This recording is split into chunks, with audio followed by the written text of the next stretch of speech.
여러분 사주 원국 속에 사주 팔자 속에 아까 얘기했던 일간, 이 일간, 귀신, 본원이라고 하는 내가 있죠. 내가 간목인지 을목인지 병화인지 정화인지 무토인지 기토인지 경금인지 신금인지 분명 하나씩은 다 들고 있잖아요. 태어나는 순간 그 속에서 일간이 없는 사람은 없으니까요. 나의 기질, 특성, 나의 기본 베이스는 어떤 사람인지 정말 궁금하잖아요.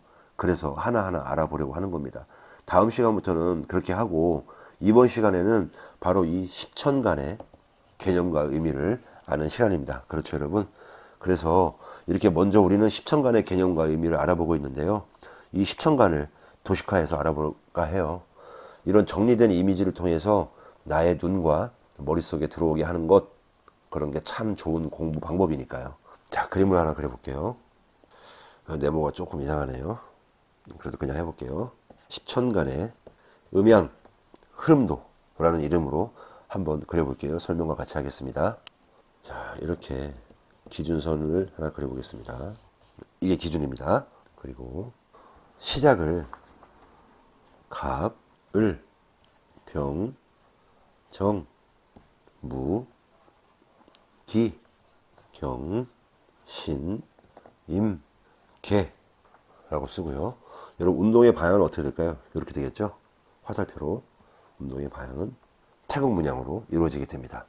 이 위에 쪽을 양으로 보고요. 이 아래쪽을 음으로 하는 겁니다. 자, 기준선 위로는 양, 기준선 아래는 갑, 을, 병, 정, 무까지는 양이고요. 전체적으로 기, 경, 신, 임, 개는 음으로 볼 수 있는 거죠. 여기에서 무토와 기토는 중앙을 나타내고 있죠. 천간의 음양의 흐름을 나타내는 겁니다. 이런 흐름도를 조금 더 확장시켜 보면 어떻게 될까요? 그림이 많이 이상하네요. 죄송합니다. 외면에 동그라미 하나 그려보니까 어떻게 보입니까? 태극문양이죠. 태극문양. 결국 이 만물의 음양, 흐름, 태극문양 하나로 해석할 수 있고 설명할 수 있고 그렇게 이루어져 있다는 거죠. 참 오묘합니다. 이런 이미지를 여러분들의 머릿속에 또 내 머릿속에 넣어주시면 천간의 내용이 그대로 이미지화 되니까 좋을 것 같습니다. 자, 또 다른 그림 하나 그려볼까요? 앞에서는 십천간의 음양 흐름도였는데 이번에는 이 십천간이 시간에 따라서 달라지는 시간 흐름도로 한번 그려볼게요. 마찬가지로 기준선이 있습니다. 이렇게 그려보고요. 기준선으로 해서 갑, 을, 병, 정, 무, 기, 경, 신, 임, 개입니다. 여러분 아까도 얘기했듯이 하늘로 공을 던지면 쭉 올라갔다가 정점에서 어느 정도 유지를 하고 순간적으로 다시 떨어지는 그런 아까 말씀드렸던 그런 모양의 그림입니다. 그렇죠. 운동성 방향도 이럴 거고요.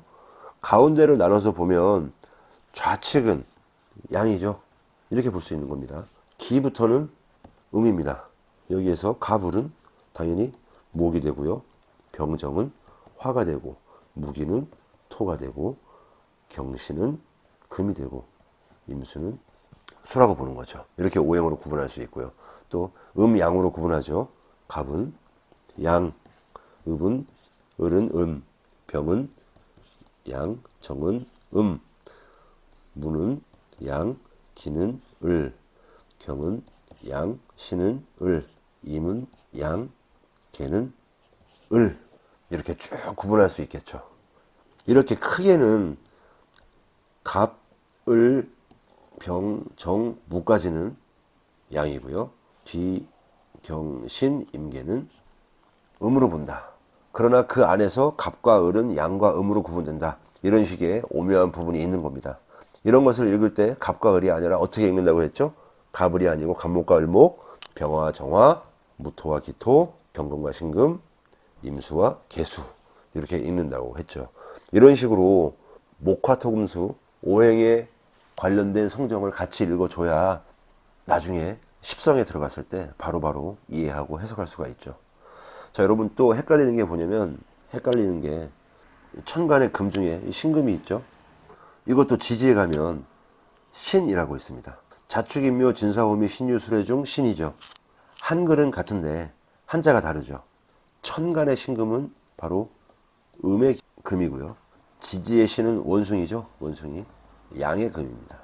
천간과 지지가 막 섞여가지고 헷갈리시면 안 됩니다. 이런 차이도 있다는 것 한번 말씀드렸고요. 여러분 잘 알고 계시면 됩니다. 나중에 지지 시간에 다시 한번 또 하도록 하겠습니다. 자, 여러분 지금까지 이런 사주 원국에 대한 기본 구성 살짝 다시 정리했고요. 천간과 지지, 간지에 대한 부분, 그리고 십천간의 구성과 의미, 흐름, 시간에 대해서 한번 알아보았습니다. 지금까지 쭉 이어져 온 음양오행, 만세력 읽기 등의 강의를 봤을 때 이 십천간의 의미 부분은 전혀 생소하지도 않고요. 여러분들 잘 이해가 되리라고 생각합니다. 워낙에 이 음양, 오행 시간에 정리가 잘 된 부분이라고 생각합니다. 이렇게 하나하나 다져가면서 되새겨가면서 하는 공부가 결국 머릿속에 체득화돼서 오래오래 남게 된다고 생각합니다. 십천간을 그 안에 내용을 파고들어서 제대로 공부하기 그 이전의 단계를 지금 공부했습니다. 기본적인 개념과 간과해서는 안 되는 그런 의미들을 알아보았습니다. 이런 과정들이 우리들의 명리학, 간지학, 사주팔자를 이해하는데 풍성하고 비옥한 밑거름이 될 거라고 생각합니다. 여러분 다음 시간에는 서두에서 말씀드렸듯이 십천간의 10가지 한자들, 갑을병정, 무기경신, 임계 중 내가 누구인지, 어떤 일간을 가지고 있는지, 그리고 그 일간의 특성과 나의 기본적인 베이스는 어떤 사람인지 너무 궁금하기 때문에 하나하나 알아볼 겁니다. 또 십천간에 같은 오행이더라도 예를 들어서 이런 간목과 을목은 모두 목의 기운이지만 간목은 양목, 을목은 음목, 또 갑목, 을목의 차이, 관계, 해석 등에 대해서 쭉 이런 식으로 공부해 보려고 합니다. 갑과 을은 같은 목이라도 성격이나 특징 면에서 상당한 차이가 있다고 보죠. 그래서 하나하나 다 알아내야 되는 거죠. 그 천천히 가려고 하지만 정도를 가는 길 여러분들과 함께 하고 싶습니다. 아시겠죠, 여러분? 여러분 너무 빠르지 않게, 그러나 너무 늦지 않게 나아가 보겠습니다. 그 길에 여러분들의 꾸준한 관심 부탁드릴게요. 오늘도 함께 해주셔서 감사한 구도자 사주명리 강의 마치겠습니다. 구독, 좋아요 여러분 오늘도 많이 감사합니다. 내가 가지고 태어난 나라는 사람을 알고 내가 나아가야 할 방향을 알며 삶을 살아가면서 만나게 되는 인연과 일, 그리고 나의 마음가짐이 서로 어우러져 내 인생의 큰 그림이 완성되어가는 그 길을 함께합니다. 시청해 주셔서 진심으로 감사드립니다.